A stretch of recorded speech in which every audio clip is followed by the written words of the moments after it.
آج کل یہ بات اگر ہم سب اپنے دلوں کو ٹٹولیں اور اپنا جائزہ لے کر دیکھیں تو وہ لوگ بھی جو 5 نمازوں کے پابند ہیں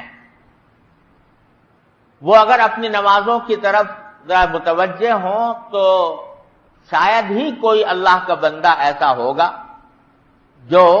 نماز کے اندر خشوع کا ویسا اہتمام کرتا ہو جیسا کہ مطلوب. اور بعض لوگ تو بالکل مایوس ہو جاتے ہیں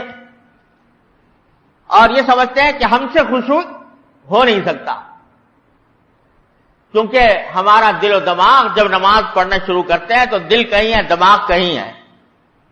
اور عام طور سے حالت یہ ہوتی ہے کہ جب آدمی نے نماز شروع کی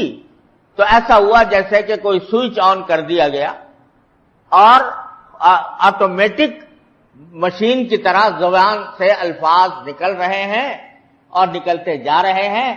دل کہیں ہے دھیان کہیں ہے اور نہ سجدے میں دھیان ہے نہ قرات میں دھیان. یہاں تک کہ بعض اوقات ایسا ہوتا ہے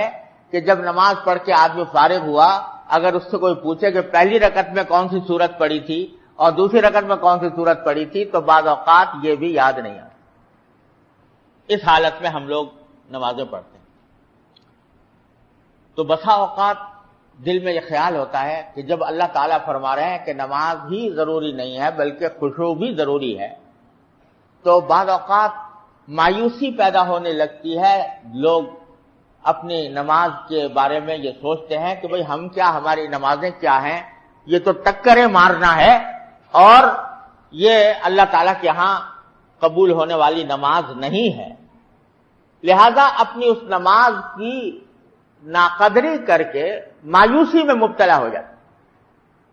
اور اس مایوسی کا نتیجہ بعض اوقات شیطان یہ بہکاتا ہے, شیطان یوں بہکاتا ہے کہ جب تم سے وہ نماز صحیح طریقے سے ادا ہوتی نہیں, قابل قبول نہیں, تو پھر کیا ضرورت ہے اس محنت کرنے کی. لہذا بعض اوقات نماز ہی سے محروم کرا دیتا ہے. تو میں تھوڑی سی بات عرض کرنا چاہتا ہوں کہ خشوع کا کیا مطلب ہے اور کس طرح ہم اس کے اوپر عمل کر سکتے ہیں. قرآن کریم کی اس حکم پر کس طرح عمل کیا جاتا ہے. دراصل بات یہ ہے کہ خشوع کے معنی یہ ہے کہ اپنے اختیار سے آدمی ان الفاظ کی طرف دھیان دے جو وہ زبان سے ادا کر رہا ہے. اس کا آسان طریقہ یہ ہے, یعنی جب آدمی نے نماز کی نیت باندھی, سورہ فاتحہ پڑھنی شروع کی, الحمدللہ رب العالمین کہا,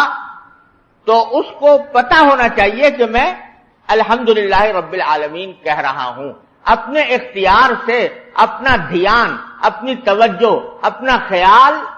ان الفاظ کی طرف لگائے جو وہ زبان سے ادا کر رہا ہے. یہ اتنا کر لے گا تو خشوع حاصل ہو جائے گا. اب کیونکہ اللہ تبارک و تعالیٰ نے کوئی ایسا کام انسان کے ذمے فرض نہیں کیا جو اس کے اختیار سے باہر ہو اور جو اس کی طاقت سے باہر ہو, اس واسطے اگر بے اختیار کچھ خیالات دل میں آ گئے تو وہ خشوع کے منافی نہیں, اللہ تعالیٰ کے یہاں سے معاف. آپ نے نماز پڑھنی شروع کی, دھیان شروع میں لگایا, اللہ اکبر دھیان سے کہا, سبحانک اللہم پڑھا, ابھی پڑھائی تھا کہ ذہن کسی اور طرف غیر اختیاری طور پر چلا گیا, تو وہ غیر اختیاری طور پر جو چلا گیا ہے وہ معاف ہے اللہ تعالیٰ کے ہاتھ, اور اس کے نتیجے میں وہ آپ کے اوپر کوئی گناہ نہیں. لیکن جب یاد آ جائے پھر فوراً انہی الفاظ کی طرف لوٹائیں جو زبان سے ادا کیے جا رہے ہیں. اتنا کر لیں تو خشوع کی کا جو ادنا درجہ ہے الحمدللہ جو مطلوب ہے, جو ضروری ہے, وہ حاصل ہو جائے گا.